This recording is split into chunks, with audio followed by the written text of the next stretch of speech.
आप सबको मेरा प्रणाम, नमस्कार और आशीर्वाद। आज की क्लास है 24 और इस क्लास का मुख्य कारण ये है कि बगलामुखी का उपासना से हमें लाभ क्या क्या होता है। लेकिन ये डिस्कशन हम थोड़ी सी देर में करेंगे। उससे पहले मैं आपको एक और इंटरेस्टिंग बात शेयर करूंगी। आप लोग जानते हो कि सनातन सिर्फ भारत में है। मैं आज आपको एक थ्योरी बताने वाली हूं जिसको इवन स्पेस एक्सटेंशन थ्योरी के नाम से भी जाना जाता है। और दुनिया की वर्ल्ड रैंकिंग थर्ड यूनिवर्सिटी में ये सिखाया जाता है। और आप चौंकोगे कि ये हमारे सनातन तंत्र में लिखा हुआ तंत्र में लिखा हुआ जाना हुआ माना हुआ एक theory. It's not a theory. तंत्र इसको साक्षात परमात्मा तक पहुंचने की रास्ता बताते हैं। और जिन्होंने इसको कॉपी किया है, टुकली किया है, उनका नाम अगर आप लोग खोज पाओ तो इस बार का प्राइस उस पर डिपेंड करेगा। और इस बार का प्राइस क्वेश्चन यही है कि इस चीज को टुकली किसने किया था। इसको डिकंटेड स्पेस एक्सटेंशन थ्योरी बोला जाता है। सब ढूंढने लग जाओ, गूगल करो। चलो मैं थ्योरी बताती हूँ। ये चित्त बिंदु बाद के ऊपर निर्भरशील है। हम बगलामुखी के यंत्र जब बात करते हैं तो आप जानते हो एकदम बीच में त्रिकोणाकार के बीच में बिंदु है जिसको हम लोग मूलाधार के स्वरूप बोल के सनातन धर्म में 10,000 साल पीछे से बताया हुआ आ रहा है। Computer algorithm AI artificial intelligence and AI space theory, it's all based on this trigonometry and the center point nucleus। चित्त बिंदु बात पे आते हैं। मैंने पहले ही बताया है माता बगलामुखी जो है वो हमारे चैतन्य के साथ लिंक रखती है। कुंडलिनी शक्ति मूलाधार में अवस्थित है और उनकी गति क्या होती है, ऊर्ध्वमुखी जब वो होते हैं, जब एक इंसान एक मानव अध्यात्मवाद में लिप्त होने के बाद अपने चैतन्य को जागृत करने का काम लेता है। मन चित्त बुद्धि को साधना के तौर से निकालता है, स्वाध्याय करके खुद को समझने लगता है, अपने ही दिल दिमाग चेतना को समझता है, मन बुद्धि को जानता है, उसको रोकता नहीं है। चैतन्यवाद से अपने मन बुद्धि सबको वो समझ जाता है, धर लेता है अपने अंदर। तब उसकी चैतन्य सबकॉन्शियस माइंड जागृत होता है। जब उसके सबकॉन्शियस माइंड जागृत होता है तब वो चित्त बिंदु बाद में अपने ध्यान को केंद्रित करता है। आजकल बहुत सारे जगह में आप देखते हो मेरा तो 5 चक्र खुला हुआ है, 7 चक्र खुला हुआ है, 10 चक्र खुला हुआ है। भैया एक भी चक्र खुला हुआ नहीं है।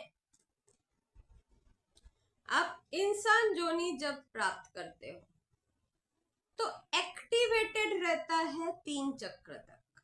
एक्टिवेटेड होना कि मतलब जागृत होना नहीं है। एक्टिवेट होने का मतलब ये होता है कि उसमें सेंसेशन है। अगर आप मूलाधार में आपके योनि के बिल्कुल केंद्र अवस्था के ऊपर हाथ रखोगे तो आपको स्पंदन महसूस होगा। आप पुरुष हो नारी हो दोनों को स्पंदन महसूस होगा। नाभि से नीचे और जोनी के बीचों बीच लोअर एब्डोमेन हम जिसको बोलते हैं, आप वहां पे हाथ रखोगे आपको स्पंदन महसूस होगा जो नाड़ी की गति नहीं है।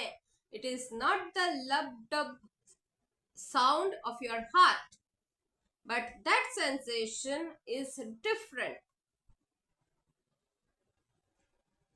आप नाभि के थोड़े से ऊपर आओगे तो आपको वहां पे भी सेंसेशन साबित होएगी। ठीक है। अब अगर आप सोचते हो कि मेरे तो 3 चक्र जागृत, हार्ट के ऊपर, हार्ट से दोनों स्तनों के बीच से 4 उंगली ऊपर हाथ रखोगे तो फिर से आपको सेंसेशन महसूस होगी। विशुद्ध ये है और आप यहां हाथ रखोगे तो आपको सेंसेशन महसूस होगी। यहां हाथ रखते हो तो ऑब्वियस सेंसेशन महसूस होती है। This are the 6 chakras of your life. इस 6 चक्रा का मतलब ये नहीं है कि आप इस 6 चक्रा आपका सेंसेशन मिल रहा है यानी कि आप इस 6 चक्रास को आप जागृत हो। I am sorry, no, that is not the case. आपके 6 चक्रास इसमें जागृत नहीं है। अगर आप सोचते हो कि मेरे तो यहाँ पे सेंसेशन है यानी कि मैं एक्टिवेटेड हूं, नो।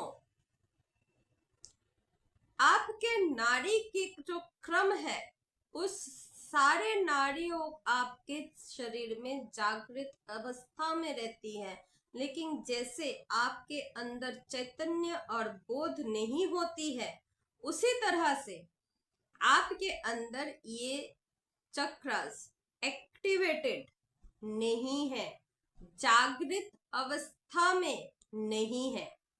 तो आगे जब आप सोचो कि मेरा तो 5 चक्र जागृत हुआ है, वो एस्ट्रोलॉजर में बोला है और उस तांत्रिक ने बता दिया कि मैं तो बहुत उन्नत साधक हूं, तो थोड़ा सा एक बार लगाम लगा लेना अपने ऊपर से। वो लगाम आपके लिए बहुत जरूरी हो जाएगा। सबसे पहले जो आप इन्वर्टेड ट्रायंगल और मध्यम में बिंदु देखते हो जो चित बिंदु या चिदाकाश को डिनोट करता है, आप जब सेम तरीके से जब माता बगलामुखी का आप जब देखोगे उनका जो चिन्ह होता है, मतलब उनका जो यंत्र बनाया गया जाता है, उसमें आपको सिमिलर एलिमेंट, इसको हम लोग एलिमेंट बोलते हैं इंग्लिश में, अगर सेम चित्र आपको दर्शाते हुए दिखाई देगा। चित्त बिंदु या AI algorithm is based on same things, इनका बेस भी सेम। अब हम आते हैं हमारे चक्रास मतलब मूलाधार में, और मूलाधार, अब चक्रा का नाम शायद आप लोगों को पता है, मेरी क्रिया योगा का क्लास में भी एक बार देख लेना, मैं सारे चक्रास को डिफाइन भी की हूँ। नीचे से अगर हम आएंगे तो मूलाधार, स्वादिष्ठान, मणिपुर, अनाहत या हार्ट चक्र, विशुद्धि या गले का जो थ्रोट चक्र है वो, अजना, अजना मतलब द थर्ड आई, और सहस्त्रसार। ये जो चक्रास हैं, जो नाड़ियां हैं, ये पॉइंट्स है, दिस आर नॉट नाड़ी। नाड़ी ईरा, पिंगला, बीच का सुषमा। हमारे जो कुंडलिनी शक्ति है वो सुषमा के ऊपर से आधारित है। जो आप स्नेक का सिंबल देखते हो, अगर मैं उसको इलाबरेट करती हूँ, क्योंकि अब बगलामुखी और क्रिया योग बोथ आर सेम। बगलामुखी क्रिया योग सेम है, ये तंत्र है। क्रिया योग नाम उस वक्त ऋषि पतंजलि ने इसलिए यूज करने में मजबूर हो गए थे क्योंकि उस वक्त तंत्र को इतना कलुषित कर दिया गया था कि तंत्र का असली मायना जो है वो खो गया था। और तंत्र जब अपना मायना, अपना मीनिंग खो गया लिया था और उसको किलित कर दिया गया था कि जो लोग खराब कर्म करना चाहते हैं, जो लोग वशीकरण करना चाहता है, मारण करना चाहता है, सिर्फ वही तंत्र क्रिया करते हैं। नहीं तो तंत्र क्रिया करने से क्या होता है, लोगों को मार दिया जाता है। उस टाइम में डाइन प्रथा था, डाइन बोल के लेडीजों को जला दिया जाता था। लेकिन ये प्रथा क्या भारत में था? आप जान के चौंक जाओगे, ये प्रथा हमारे भारत में नहीं था, कभी नहीं था। कभी भी हमारे भारत में किसी तांत्रिक को दहन करने का कोई भी श्रृंखला कारक आईन बाध्यता नहीं था। यहाँ तक कि मुगल साम्राज्य ने भी नहीं बनाया था, लेकिन अंग्रेजों ने मैक्स मुलर के आने के बाद ये प्रथा का सृष्टि किया गया था। क्योंकि ये प्रथा same type of things were very much available in the western countries. उनके देश में डायन प्रथा बहुत ज्यादा पैमाने में था, इवन चर्च से भी था। और चर्च में ब्लैक मैजिक्स बहुत बखूबी से किया जाता था। जो भी मेरे साथ इस बात में विषय में तर्क करना चाहते हैं, मोस्ट वेलकम है। मैं इतिहास के पन्ने उठा के विद एविडेंस उन लोगों को दिखा दूंगी।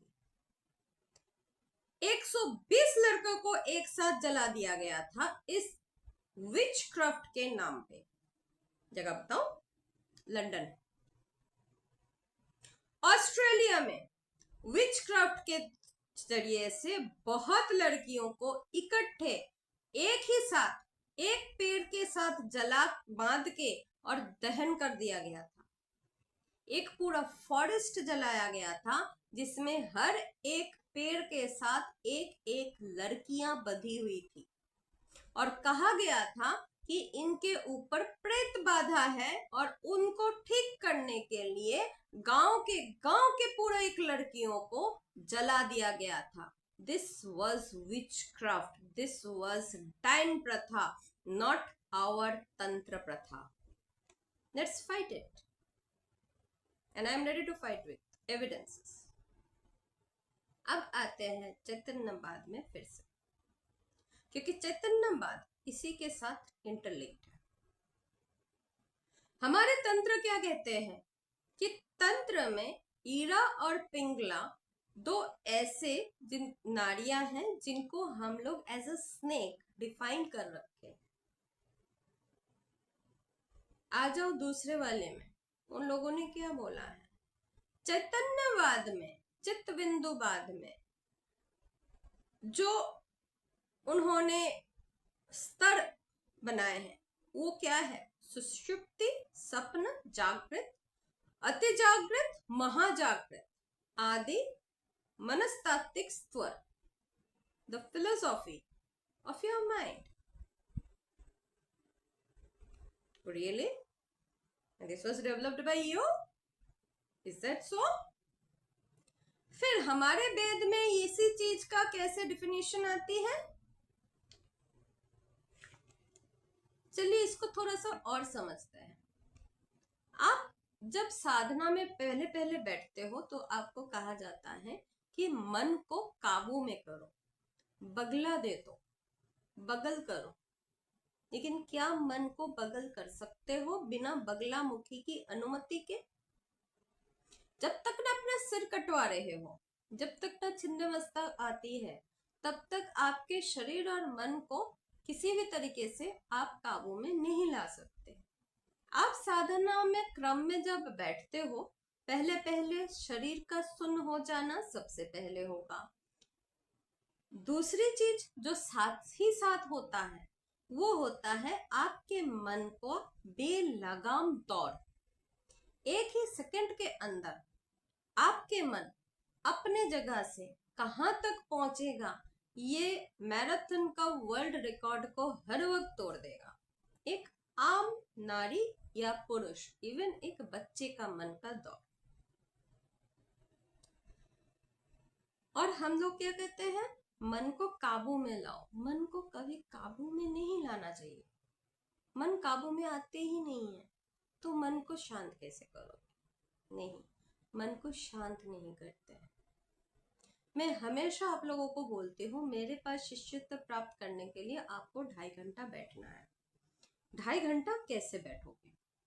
2.5 घंटा बैठने के लिए सबसे पहला जो स्टेप है वो है खुद की मन की सुनो। जी हाँ, अब मैं सबसे अलग बात बोल रही हूँ। सब कहते हैं मन को मत सुनो, और मैं बोल रही हूँ मन को सुनो।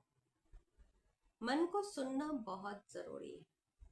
मन ही वो है जिसके साथ आपके चेतना इंटरकनेक्टेड है। If it is the triangle, then this triangle has got 2 limbs। इसका मन एक हाथ है तो दूसरा चैतन्य है। जब तक आप मन का नहीं सुनोगे, आप चैतन्य को कनेक्ट नहीं कर पाओगे और आपका ये जो ट्रायंगल है वो कंप्लीट नहीं होगी। ये आपके आत्मा है, यही आपका चैतन्यवाद का ट्रायंगल है। आप इसको जब उल्टा करते हो तो आपके जो कोर फीलिंग्स है उसको आप दर्शाते हो, बाकी कुछ नहीं करते हो। इसीलिए मूलाधार चक्र के साथ इस चीज का बहुत ज्यादा इम्पैक्ट रखा गया है। उसका कारण यही है कि मूलाधार में जो इन्वर्टेड ट्रायंगल जो दिखती है वो आपके कोर फीलिंग्स। जब यहाँ पे हम लोग बात करते हैं तो हम सेक्स के बात करते हैं, हम लव के बात करते हैं, लास्ट के बात करते हैं। लस्ट मतलब जो आप कामना कर रहे हो, आप प्यार करते हो या आप नफरत करते हो। This are the core feelings of any person, any living object. और इसको आप लोग बात ना करना, छुपा देना, इस पे डिस्कशन ना करना, ये सबसे बड़ी गलतियां हैं। बच्चे अगर आपको सेक्स के बारे में पूछते हैं, आप कह देते हो ये सही नहीं है, आप माँ बाप से मत पूछो, तो वो जाके दोस्तों में पूछेंगे। दोस्तों में जवाब नहीं मिलेगा तो ऐसे कहीं जाएंगे जहां पे उनको जवाब मिल सके। और उसके बाद सामाजिक ऐसे चीजें हमारे सामने आएंगे जो चीज नफरत से भी नहीं बर्दाश्त होगा। लेकिन आपको इसकी मेन जड़ की समस्या, रूट की समस्या समझनी पड़ेगी कि आप लोग इसके बारे में खुल के बात नहीं करते हो।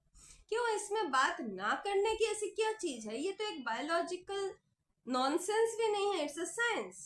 ये एक बायोलॉजिकल सेंस है, ये शरीर का एक आम चीज है, मन का एक आम चीज है। आप इसको आम चीज बनाओगे तभी जाके दर्शन जैसी चीजों से आपको मुक्ति मिलेगी। समाज अपने चेतना पे आएगी, बुद्धि पे आएगी, ना कि अपने जड़ अवस्था में बैठी रहेगी। मुक्त समाज के मतलब ये नहीं है सिर्फ अपने शरीर को उन्मुक्त करके रास्ते से चले जाना. That's not a civil society.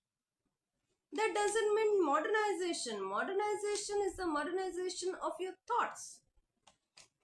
आप जब तक मनस्तात्विक चेतना के लेवल पे आप खुले आम बात नहीं कर सकते, तब तक आप खुला समाज नहीं हो, आप डेवलप्ड नहीं हो.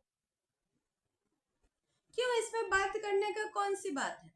ना बात करने की कौन सी बात है? छुपाने की ऐसी क्या चीज है?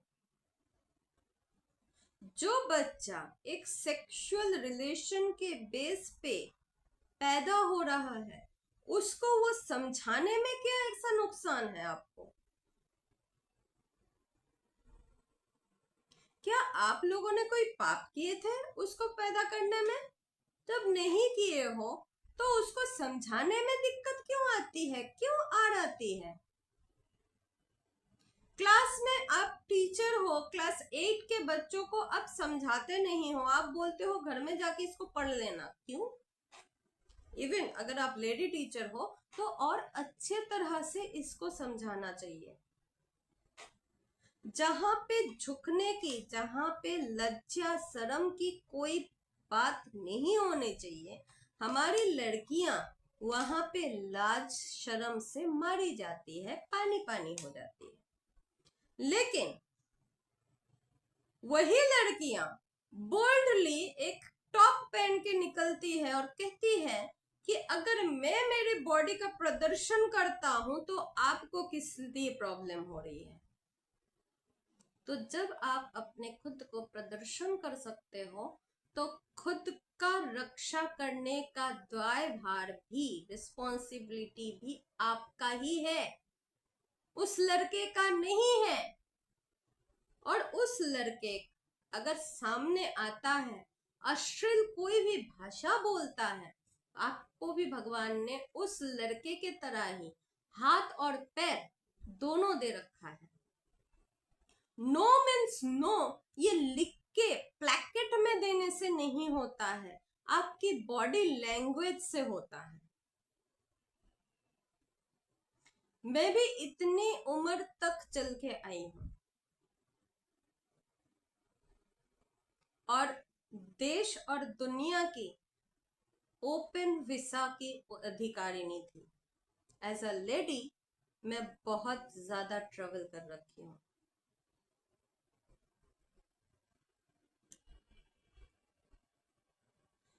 दुर्गा सिर्फ कहने के लिए मत बनो, दुर्गा मन से, आत्मा से, अपने चैतन्य से बनो. इस दिमाग की उपयोग करो, अपने चैतन्य लेवल पे आओ. जब आप साधना करते हो तो आपके आंख जो है झपकने लगते हैं, आप निद्रा अवस्था में आते हो. जब निद्रा अवस्था में आते हो तो निद्रा 3 हिसाब से होती है. एक होता है जागृत निद्रा, जहां आपके बॉडी की, आपके शरीर की एक एक हिस्से की सेंस आपके अंदर वर्तमान होती है. एक होती है उसके बाद जागृत और अति जागृत की बिंदु. फिर से यहाँ पे लिंब आता है. बिंदु मीन्स द कनेक्टिंग फेज. और ये जो फेजेस है ना, ये ऐसा नहीं है कि एक फेज को आप स्टॉप करके दूसरे फेज में आओगे. These are interlinked. हम लोग नाचते जब है ये पोजीशन लेके आते हैं ना, तो जो माइंड का जो फ्रेम है ना वो भी ऐसा ही है. सो ये जो आपका चैतन्य का जो लेवल है वो इसी तरह से ही मूवमेंट करता है, इसका और कोई मूवमेंट नहीं है. और ये जब मूवमेंट होता है एक घुंघरू की आवाज के हिसाब से भिन्न भिन्नाती आवाज आती है. जिस आवाज को हम लोग भ्रामरी मुद्रा में प्रैक्टिस करते हैं वो आपको प्रैक्टिस कराया जाता है. लेकिन उस वक्त जब आप साधना के उस चैतन्य अवस्था में होते हो तब ये भ्रामरी का स्थिति आपके अंदर से सतत आता है, जिसका नाम हमने अनहद रखे हुए। हम स, इसका जब हम उच्चारण करते हैं, अब हंस्व कहां से आ गया? आप बोलोगे ये तो क्रिया योग का है। बिल्कुल क्रिया योग का है, लेकिन ये तंत्र है। ये तंत्र है। हंसा बगलामुखी का 10 मंत्र क्रम का बीच का अक्षर है, और माता के मंत्र को जब स्तंभन किया जाता है, स्तंभन मतलब स्थगित, मतलब पैरालिसिस, आप मन को जब स्तंभन कर रहे हो, तब ये हंग और सा का उच्चारण होता है, क्योंकि ओम देखा जा सकता है सिर्फ ये हम सा से। जो श्वास लेते हो ये हंग है, और जो श्वास छोड़ते हो सा है, लेकिन इसकी उच्चारण नहीं किया जाता है। यही अंतर है। एल्गोरिथम डाटा स्ट्रक्चर्स पे अगर आप आते हो, तो एल्गोरिथम क्यों संस्कृत में लिया गया, क्यों आप इंग्लिश में एल्गोरिथम नहीं लिख सकते? Do you know that? It is a technology that uses the Sanskrit alphabets as its core feature. बहुत सारे डाटा साइंटिस्ट हैं यहाँ पे। Let them come out with their truth. And I want them to come out with this truth.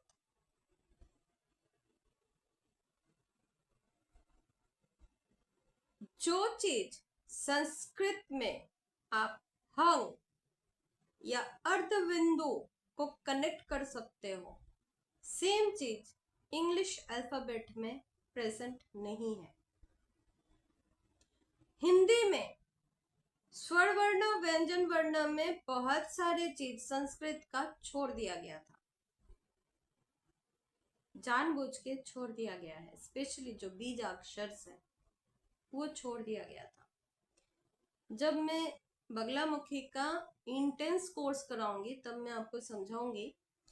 मंत्र के बीच में मंत्र को जागृत करने के लिए यही फिलोसॉफी का यूज किया जाता है कि मंत्र के आगे और पीछे सारे बीजाक्षरों का चयन करके उनका उच्चारण किया जाता है, तब ये माला को जागृत करते हैं।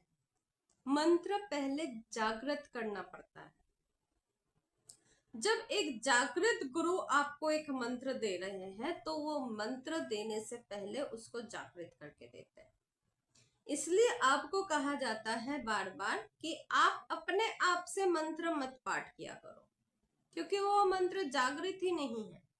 उस मंत्र का पाठ करने का कोई फायदा ही नहीं है। तो उसके अनुसार जिन्होंने हमारे यहाँ से तंत्र का विस्तार या तंत्र का शक्ति को लेके छू मंत्र हो गए थे, उनके अनुसार कि परमात्मा का दर्शन का यही एक और एकमात्र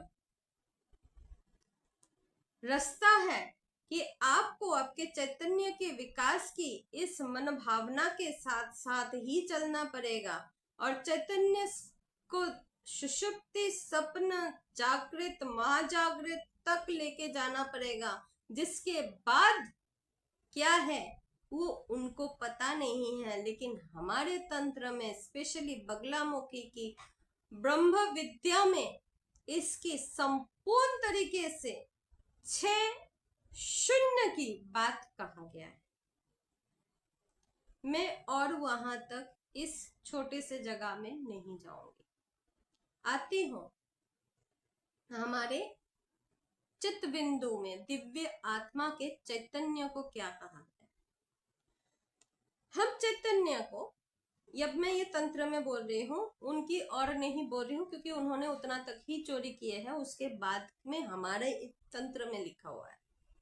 हम लोग निर्जीव और सजीव ये दोनों तरीके से एक किसी भी जीवित पदार्थ को डिफाइन करते हैं, निर्जीव पदार्थ और संजीव पदार्थ या सजीव पदार्थ। इसमें भी 3 हिस्सा किया गया है, जो है आर्त, जिज्ञासु या अर्थार्थ। जब आप बिल्कुल भी इनर्ट हो, मतलब आपको ना भगवान से कोई लेना देना है, ना ही आपको पाताल लोक से कोई लेना देना है, जगत से सिर्फ इतना ही लेना देना है कि जिंदगी जीना है, बच्चा पैदा करना है, उसके बाद मर जाना है, तो आप आर्त हो। आर्त लोगों का सेवा करो। अब समझ में आया अर्थ क्या है? उसके बाद आता है कि आप जिज्ञासु हो। आप पूछ रहे हो मैं कौन हूं, मैं क्यों पैदा हुआ हूं, मेरे जीवन का क्या लक्ष्य होना चाहिए। आपको बार बार एकदम बचपन से स्कूल में ये बोला जाता है, what is the ambition of your life. Bar bar her class में ये पूछा जाता है और आप बहुत ही विभ्रांति से पूछते हो कि हर क्लास में क्यों यही पूछा जाता है। 1 में भी पूछा गया, 2 में भी पूछा गया, 3 में भी पूछा गया, क्योंकि ये हर एक क्लास जैसे जैसे आप एलिवेटेड होते जाते हो, आपकी जिज्ञासाएं बढ़नी चाहिए। आप सटीक अर्थ से एक जिज्ञासु बनना चाहिए, जो सात्विक, राजसिक और तामसिक दृष्टिभंगी से एक मानव संरचना का ढांचा बनता है। ये हमारे श्रीमद् भागवत कथा में लिखी गई है। तो क्या श्रीमद् भागवत कथा तंत्र के अंतर्गत नहीं है वैष्णव स्वामी जी? मैं तो तंत्र पढ़ा रही हूँ और जो मैं बोल रही हूँ उसका ही भाष्य श्रीमद् भागवत गीता में कैसे आ रही है?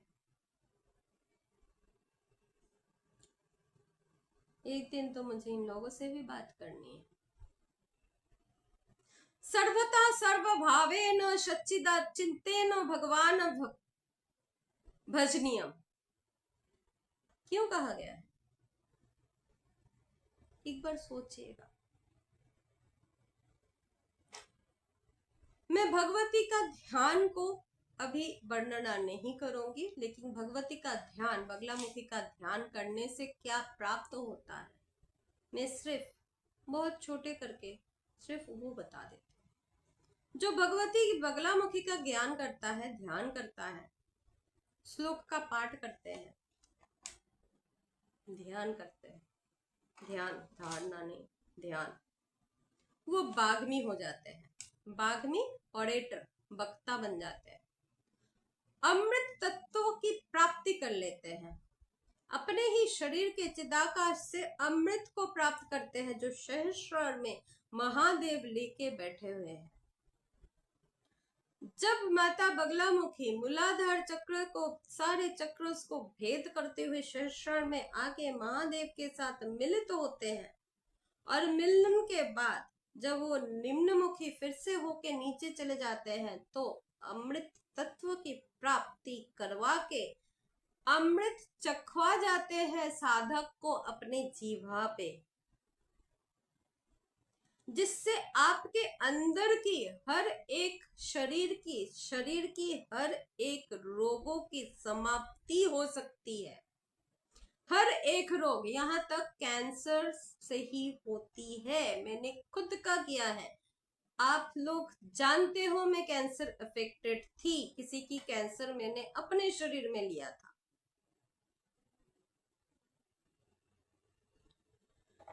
सारे सिद्धियां वो अर्जित कर लेता है, हाँ ये सच्चाई है। लेकिन एक बात मैं यहाँ पे बहुत प्रेस करके बोलना चाहती हूँ, शक्ति और सिद्धि उसी के हाथ में शोभा पाते हैं जो इस शक्ति और सिद्धि का दुरुपयोग ना करे।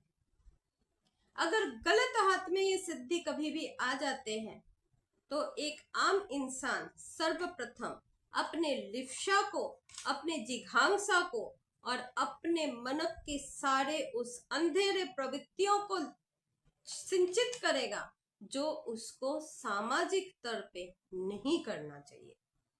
मेरी बहुत सारे दुश्मन हैं, मुझ में सिद्धियां है।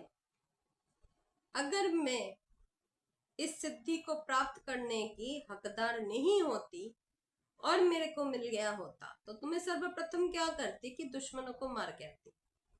आज तक भी मेरा एक भी दुश्मन मरा नहीं है, एक दो मर गया है, उस लोगों को मैंने नहीं मारा है, सब सत्य मरा है। वो जागृत जगत की सृष्टि स्थिति एवं संहार ये तीनों व्यापारों का निष्पादक बन जाते हैं। सृष्टि स्थिति और संहार, वो अपने आप से सृष्टि भी कर सकता है, स्थिति भी दिलवा सकता है और संहार भी कर सकती है, जो बगलामुखी की साधना संपूर्ण कर लेगा। वो स्व का स्वामी बन जाते हैं। अब मैं यहाँ पे एक छोटा, क्योंकि मुझे पता है इसमें जो प्रश्न आएगा, मुझे किसी का स्वामी नहीं बनना है। वो समस्त सिद्धियों को स्वामी बन जाते हैं। सिद्धियों की स्वामी बनो, रिद्धि सिद्धि की स्वामी बनो। जगत की स्वामी बन के क्या करोगे? एक ही जगत है क्या? इस शरीर का स्वामी बन के क्या करोगे? शरीर कितने दिन के हैं? क्या फायदा ऐसी चीज का जो नश्वर है, आज है कल नहीं है। तो ऐसे चीज के स्वामी बन के मैं क्या करूंगी? वही यथार्थ शैव, शाक्त, वैष्णव और गणप, हमारे 4 समाज है। शैव है, शाक्त है, वैष्णव है और गणपति को मानने वाले गणप कहलाए गए हैं। तो गणप तो 4 है। एक हनुमंत को भी कलिकाल में स्थान दिया गया है। लेकिन जो सचमुच बगलामुखी साधना समाप्त कर लिए होंगे, सिर्फ वो त्रिकोण बना के और हर जगह में हवन करना बगलामुखी साधना का समाप्ति नहीं है। बगलामुखी का मंदिर बना के बैठ जाना भी बगलामुखी नहीं है। पिंड बना के और लोगों को धोखा देना जो हो रहा है वो बगलामुखी की साधना नहीं है। वो सच्चे मायने में सन्यासी बनते हैं। मैं सच्चा सन्यासी हूं। मैं सिर मुंडा के वस्त्र पहन के बैठने वाली सन्यासियों में नहीं हूं।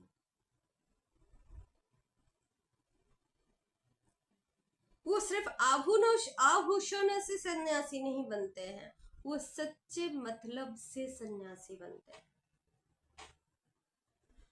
वो षट त्रिशद तत्व का स्वामी बन जाते हैं। षट त्रिशद, अब इसका मतलब क्या है ये मैं ऐसे एक्सप्लेन नहीं करूंगी। किसी को जानना हो तो मोस्ट वेलकम। हल्का सा एक हिंट देती हूँ। उनके पास हर तरह के जीव सुरक्षित महसूस करते हैं। वो आत्मा है, पिशाच है, राक्षस है, देव है, मानव है, सरीसृप है या गौमात्रिका से शुरू करके जितने तरह के जीव जोनियां हैं वो सब। वो सौभाग्य अर्चन, जो हम लोग सौभाग्य के सुवचन बोलते हैं, वो सिर्फ उतना करके सौभाग्य शेष दे रहे हैं किसी को, सिर्फ उतना करके उस बंदे का सब कुछ जान लेते हैं। मतलब भूत भविष्य वर्तमान जान लेते हैं। ये जो मैं आप लोगों से मांगती हूँ ना कि आपके फोटो भेज दो, मुझे आपके आंख और ये कपाल देखना है, मैं यही करती हूँ। लेकिन इसका मतलब ये नहीं है कि मैं आप लोगों को उसका एक्सप्लेनेशन दूं, वो मैं देती नहीं हूँ। भगवती बगलामुखी का पाठ का फल। सहस्त्र नाम, भगवती बगलामुखी का सहस्त्र नाम जो है उसकी पाठ का क्या फल होता है? उसका 3 काल है पाठ करने का, एक प्रातः काल, एक संध्या काल, दूसरा रात्रि काल। जो एक बार पाठ करता है उसका सर्व भय सर्व पाप समाप्त हो जाता है। ये महादेव के खुद के मुंह से बोला हुआ रुद्र यामल के तथ्य है। 2 बार पाठ करने से उनके सारे विघ्न समाप्त हो जाते हैं, और जो 3 संध्या पाठ करते हैं उनका देवी के साथ आमना सामना भेंट हो जाती है। तो बता देना किस किस को देवी को सामने सामने देखना है। इस पाठ को जो लोग जिस मन के विचार से करता है उसको वो प्राप्त होता है। मोक्षार्थी, जिसको मोक्ष चाहिए उसको मोक्ष की प्राप्ति होती है। जो धन चाहता है उसको धन की प्राप्ति होती है। जो विद्यार्थी है उसको विद्या की प्राप्ति होती है। और जिसको नैपुण्य या स्किल्स चाहिए उनको स्किल्स की प्राप्ति होती है। लेकिन इसको पाठ करने की विधि है, ये गुरु परंपरा से ही सिखाया जाता है। गुरु के घर में रह के प्रैक्टिस किया जाता है। इसका 9 दिन का कोर्स होता है बकायदा। बिना उस कोर्स को करे इसको पाठ नहीं करना, नहीं तो इसकी गलत प्रभाव पड़ती है। मैं इस पाठ को करके लोगों को राजा से रंक बनते देखा है, क्योंकि बगलामुखी यही करती है, जो है उसका उल्टा। राजा को रंक, बुद्धि को बुद्धिहीन, विवेकधारी को विवेकहीन और विचारधारी को विचारहीन करते हैं। अगर आप परंपरा, गुरु परंपरा से पाठ नहीं करोगे तो ये होगा। यही मेरी समाप्ति की अक्षर है, क्योंकि आप लोग सिर्फ शुरू के और लास्ट के देखते हो। तो आप ऐसे ही करो। तो इसलिए शुरू में क्वेश्चन दिया है और लास्ट में ये बता दिया। अगले क्लास में मिलते हैं नया माता के साथ। सब अच्छे से जन्माष्टमी मनाइए। कल जन्माष्टमी है। सबको जन्माष्टमी की बहुत बहुत बहुत ढेरों सारे बधाइयाँ।